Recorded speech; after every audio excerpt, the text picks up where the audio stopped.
Isa sa sumalubong kay David ay si Simei, anak ni Gera na taga Bahurim. Ang taong ito ay Benhaminita at nagmamadali ring sumama sa mga taga-Huda.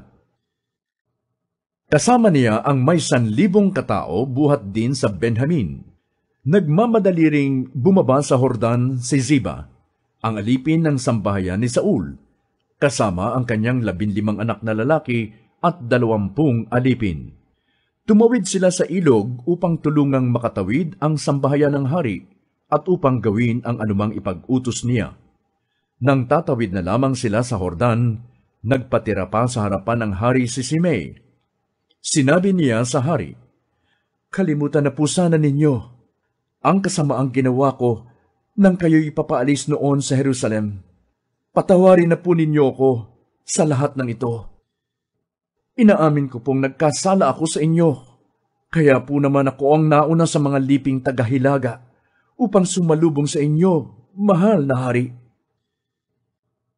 Tumutol si Abisai at ang sabi, "Hindi ba dapat patayin ang taong ito, sapagkat nilait niya ang haring pinili ni Yahweh?" Nagsalita ang hari, "Sino bang humihingi ng payo ninyo, mga anak ni Zeruias? Bakit ninyo ako pinangungunahan? Ako ngayon ang hari ng buong Israel, at isinusumpa ko, walang sinumang papatayin sa Israel ngayon." Pagkatapos, sinabi ng hari kay Simei, "Nangangako akong hindi ka papatayin." Si Mephiboset na apo ni Saul ay sumalubong din sa hari. Mula nang umalis si David hanggang sa matagumpay niyang pagbabalik, hindi naghugas ng paa si Mephiboset ni nagputol ng balbas o naglaba ng kanyang damit. Nang dumating siya mula sa Jerusalem, sinabi ng hari, "Bakit hindi ka sumama sa akin, Mephiboset?"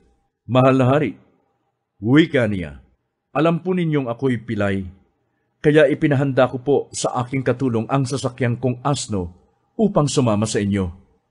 Ngunit hindi niya ako sinunod. Sa halip ay nagpunta siya sa inyo at siniraan ako.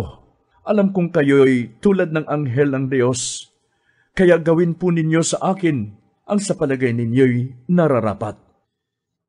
Ang buong sambahayan ng aking ama, ako at ang lahat sa amin ay maaari ninyong ipapatay. Ngunit sa halip, binigyan pa ninyo ang inyong alipin ng lugar sa inyong hapag. Wala na po akong mairereklamo sa inyo, mahal na hari." Sumagot ang hari, "Wala ka nang dapat sabihin pa, Mephiboset. Nakapagpasya na ako na maghahati kayo ni Ziba sa ari-arian ni Saul." Ngunit sinabi ni Mephiboset, "Hayaan na po ninyo sa kanyang lahat, sapat na sa aking kayo'y mapayapang nakauwi." May isang taga-Gilead na bumaba mula sa Rogelim at naghatid din sa hari hanggang Hordan. Ito'y si Barzillai. Siya'y 80 taon na at napakalaki ng naitulong sa hari noong ito'y nasa Mahanaim pa. Siya'y isa sa kinikilalang mayaman doon at siya ang nagbibigay ng pagkain sa hari. Bago tumawid ang hari, ay sinabi nito, "Mabuti pa'y sumama ka sa amin sa Jerusalem. Doon ka na tumira sa palasyo, at ako ang bahala sa iyo." Sumagot si Barzillai, "Ilang taon na lang ang itatagal ko. Bakit pa po ako sasama sa inyo sa Jerusalem?